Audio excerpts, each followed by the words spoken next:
Hello, everyone. Hope you're all well. Today, I want to talk about trolling. Okay, I may have mentioned this before. I have long felt that it's one of those terms that gets thrown around a lot, particularly when we're talking about social media, um, to the point where it almost loses meaning.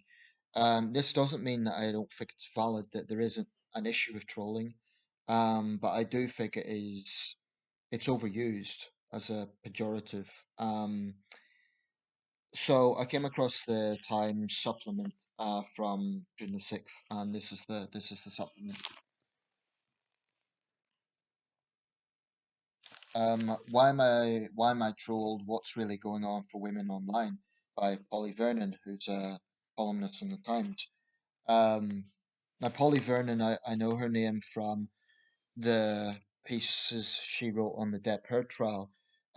She wasn't outwardly defending her, but she was saying that she didn't know who was telling the truth because she wasn't there, which seems like a fair proposition. However, I do think that the overall angle of the piece that she made was biased towards Amber Heard because it was insinuating that the only reason she was being attacked was because she was a woman. Um, so this piece is interesting. But before I get into it, my own view on trolling is that sometimes with social media it can be a bit um, like the Wild West. It can be a bit chaotic, and you do get people who, because they are hiding behind a screen, perhaps they have a fake user account. This could be on Twitter or Facebook or what have you. Kind of have a sense of saying things that they wouldn't necessarily say in real life. Well, they almost certainly wouldn't. And sometimes it can be very vitriolic and unpleasant. Um, so I'm not saying that there isn't that sort of attitude online, but I also feel that sometimes this concept of trolling is used simply to try and push back against legitimate criticism. So, what trolling is not is someone saying, I think you're wrong, I disagree with your opinion. That's not trolling. And I think anyone in public life, whether they be politicians or celebrities or journalists, should accept that there are going to be people who don't agree with what they're saying or don't like what they're saying. Um, like so many things, the red line is when it descends into obviously threats, but also very vitriolic, personalized abuse. But I also think that in a free society, we have the right to dislike other people. It's not just about disagreeing with opinions. If a public figure is perceived to be obnoxious or perceived to be unpleasant themselves, people will dislike them, and we have a right in a free society to say so.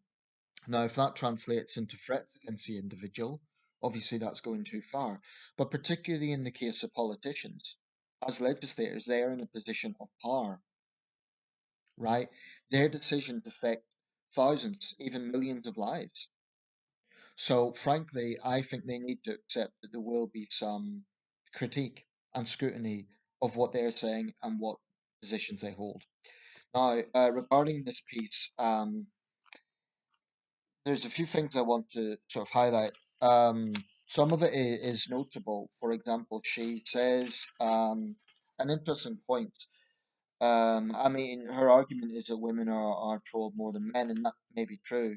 Um, I'll come into that in a minute, but this is an interesting segment. I'm not going to read out the whole piece because it's quite long, but Heard and M. Sheldon, the Instagram influencer who gave evidence to MPs in a 2021 inquiry into Instagram, testifying about daily attacks from women whose sole mission is to ruin our lives, might have a thing or two to say about that. This is the notion that trolling only comes from men. Um, I certainly do. The most sustained, depressing, degrading interactions I've had online have all originated from other women. They've peaked a few times over with mass pylons. They've been driven on more than one occasion by women with online followings far bigger than mine. Her Twitter following incidentally is 29,000 people, which is quite high, but it's not celebrity level. It's you know, it's a good number, but it's not sort of it's not on the same level as celebrities, for example. Um, the impact of sustained mass online aggression is a difficult thing to explain to anyone who hasn't endured it. But try to imagine what it'd feel like if a stranger stopped you in the street to tell you that you were stupid, wrong, terrible at your job, dangerous, bad, you should be sacked, cancelled, rendered destitute. Um, Here's the thing. Are women trolled more than men? Well, I think certain methods that are used by trolls, for example, rape threats, for example, obviously men aren't going to have to put up with that. And I think that there are some women in public life who have to put up with some truly disgusting abuse. But I also feel that there are some women in public life who will basically play the victim because they don't like being criticized, to put it plainly. Um, I think that you get feminists, for example, like Dr. Charlotte Proudman, who, whenever a man disagrees with them, will say it's misogynistic abuse. I really do believe that there are feminists with that sort of mentality. I'm not suggesting that Polly Vernon is. I would say she's a bit more balanced, a lot more balanced than Dr. Charlotte Proudman. Katie Edwards is another columnist whose whole take on the Depp Heard thing was biased towards Amber Heard, although she claims it wasn't. Um, but in the end of the day, if you're a public figure and you take positions, people are going to either support or not support it. And I really think people need to have tough skin if you're a public figure. That includes leading journalists. It's not just politicians or celebrities, it's also leading journalists. If you are a columnist on a national newspaper, you're going to be a semi public figure. You won't have the same sort of fame or celebrity status as a celebrity, but you are to some extent, in the public domain because you are making opinion pieces that are read by thousands and thousands of people. And with that is a degree of power, actually. I mean, if I was fortunate enough to get to the point in journalism where I had my own op-eds, my own opinion pieces, I would do it in the knowledge that some people won't like what I'm saying. Um, and I know from looking at various accounts on Facebook, I'm new to Twitter, so I'm more familiar with Facebook. There are male politicians who also get lots of criticism and abuse. On Instagram, for example, um, there was a Tory MP last year who was caught up in a scandal. Matt Hancock, yeah. In the whole wake of his affair during COVID and all of that. I mean, he was getting some really vitriolic abuse on his Instagram account, but we never hear about men being trolled.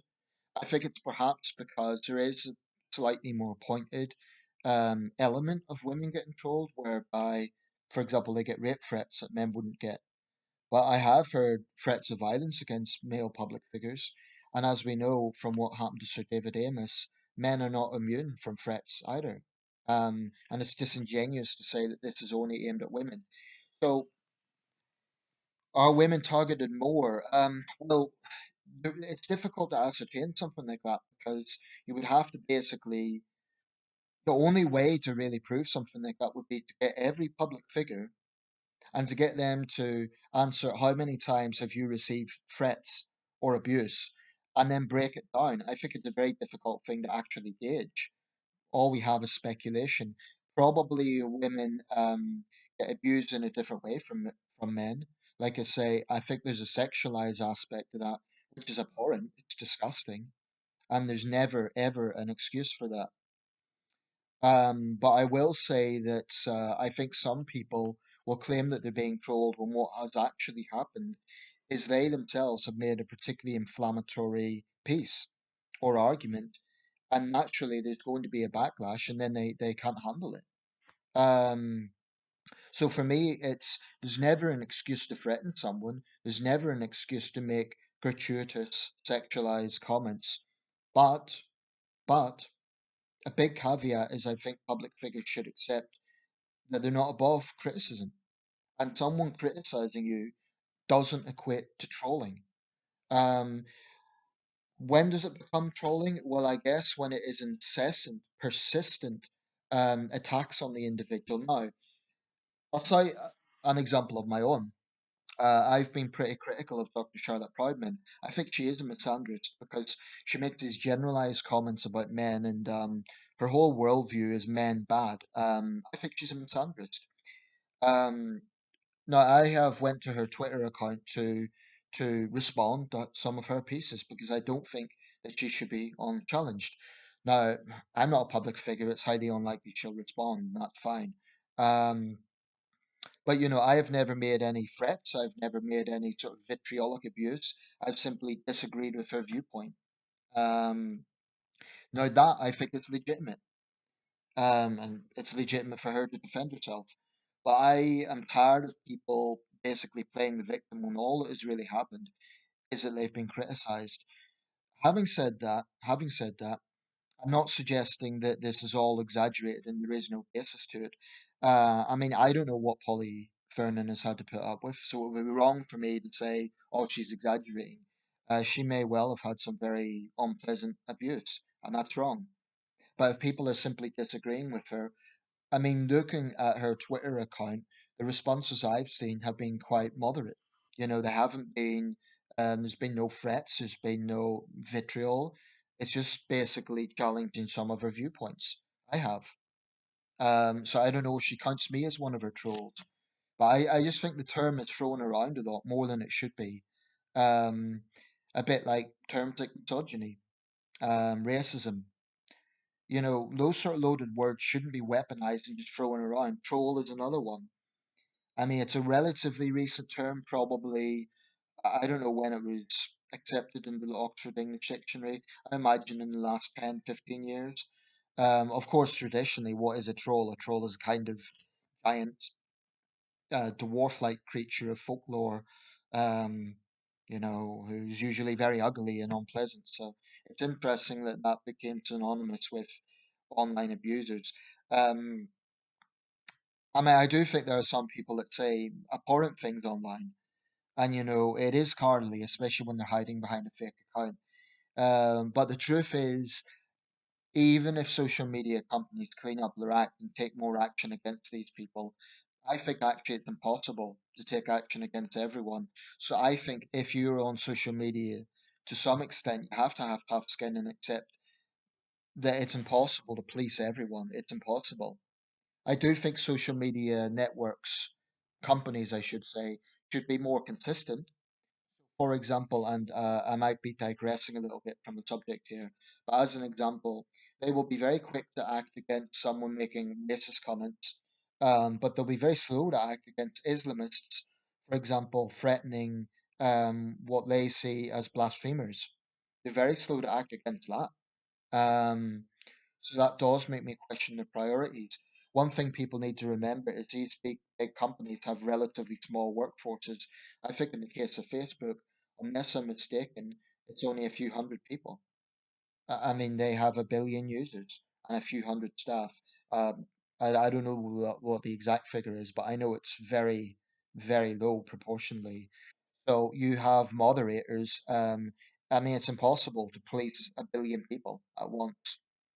Um, but I know from experience, I have reported posts that are clearly very blatant, obvious vitriolic threats. For example, coming from Islamists against against people who speak out against Islamic extremism.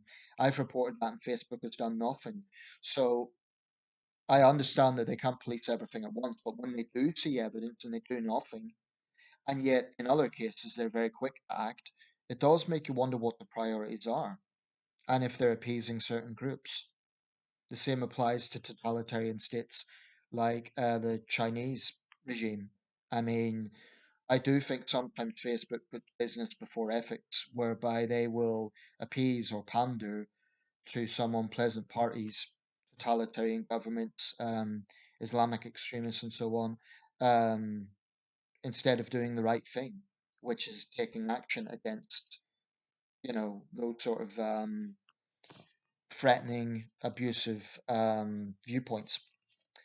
Summed up, no one likes to get verbal abuse. Okay, I've had a bit of it on the channel. Not a lot, but I've had a bit of it. It's not pleasant, right?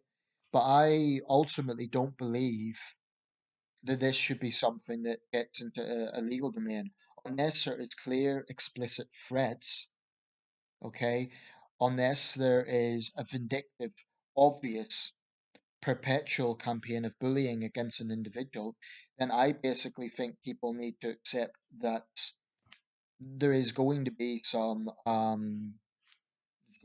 verbal mudslinging. There's going to be some unpleasant comments, and it's unfortunate. It shouldn't be that way, but I don't think it can be policed, and I don't want to see police resources spent on basically someone saying something unpleasant online. I really don't think police resources should be spent on that.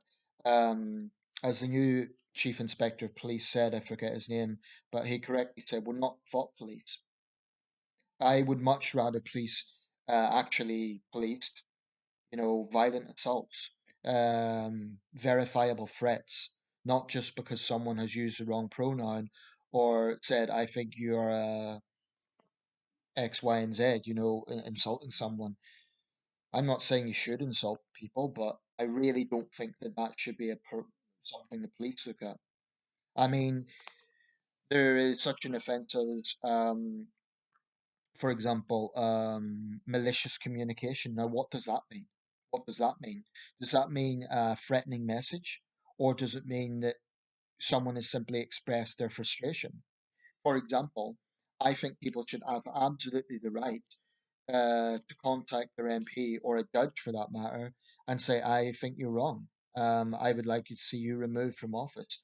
What they cannot do is say, to make threats. But I do think that freedom of expression is sacred. And part of that is the right to criticize. It's not all about being super polite and sanitizing what we say. People have a right to express anger and dislike and even animosity, so long as it doesn't cross into threats. And I think that should be something that is not compromised. Because as soon as we start saying, "Well, you can't say that because it's unpleasant," where do you draw the line? Should people not be allowed to express any anger, any frustration at all? And when you really think about that, then we start losing freedom of expression, in my opinion. So I'm not disbelieving Polly Vernon. I'm not saying that she's exaggerating, but I just think for the wider subject of trolling, I do think it is a term that's thrown around. Let me know your thoughts.